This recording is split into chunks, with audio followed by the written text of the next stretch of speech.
चारों शंकराचार्य में आपस में कोई बात हुई है? क्या विधि विधान से ये कार्य हो रहा है, या आपकी अपनी कोई इसमें राय है कि शायद समय ठीक नहीं है, तरीका ठीक नहीं, क्योंकि इस तरह की बातें बार बार आ रही। चारों शंकराचार्यों का सिद्धांत एक है, एक हुआ करता है।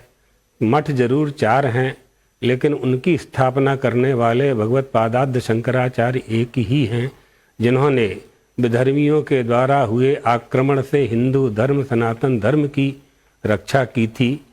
तो उन्हीं की परंपरा, उनके आदेश के अनुसार, सिद्धांत के अनुसार ही हम लोग सभी धर्म का प्रचार किया करते हैं।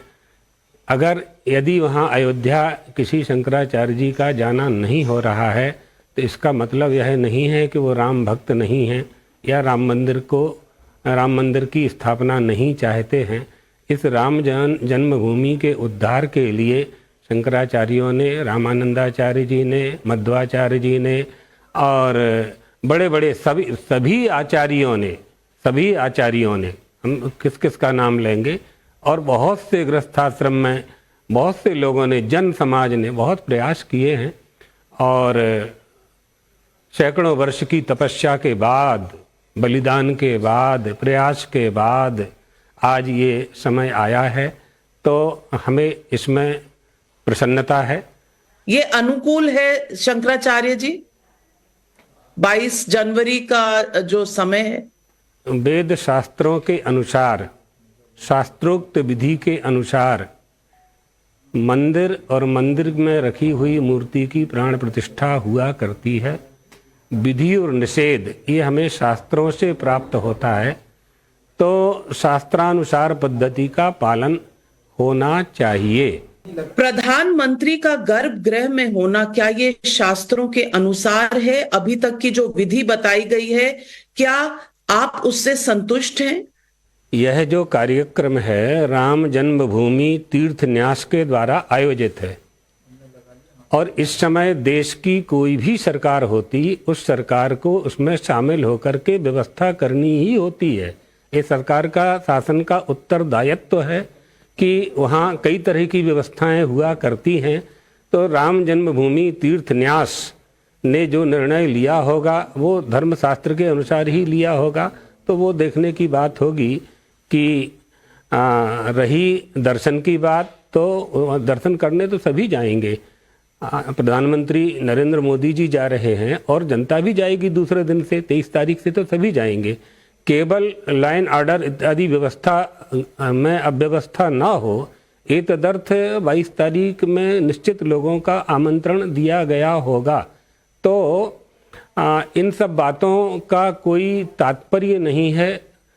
तात्पर्य यह है कि बहुत पुरानी समस्या हमारे देश की हल हो रही है। जो मनमुटाव बना हुआ था वो दूर हो रहा है, तो हमारी दृष्टि से सबको इसका स्वागत करना चाहिए। कुछ लोगों का ये कहना है कि अर्ध निर्मित मंदिर में प्राण प्रतिष्ठा का कार्यक्रम सही नहीं है, लेकिन हमने सत्येंद्र दास जी से बात की, आचार्य सत्येंद्र दास जी, उन्होंने कहा कि मंदिर बहुत बड़ा है, जिस गर्भगृह में ये रामलला की मूर्ति रखी जाएगी वो पूरी तरह से पूर्ण हो चुका है। क्या इस पर आपकी कोई विशेष आपकी कोई रिजर्वेशन है? सत्येंद्र दास जी ने कहा है तो वो वहाँ निवास कर रहे हैं, और बहुत दिनों से वहाँ, बहुत समय से, कई वर्षों से प्राचीन, हम जानते हैं, हम मिले हैं उनसे, वो भी हमसे मिले हुए हैं।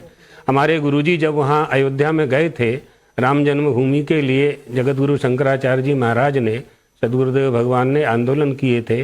राम जन्मभूमि परिक्रमा का एक बहुत बड़ा आयोजन हुआ था, और 1990 में भी वह अयोध्या जा रहे थे, फिर उनको गिरफ्तार कर लिया गया था।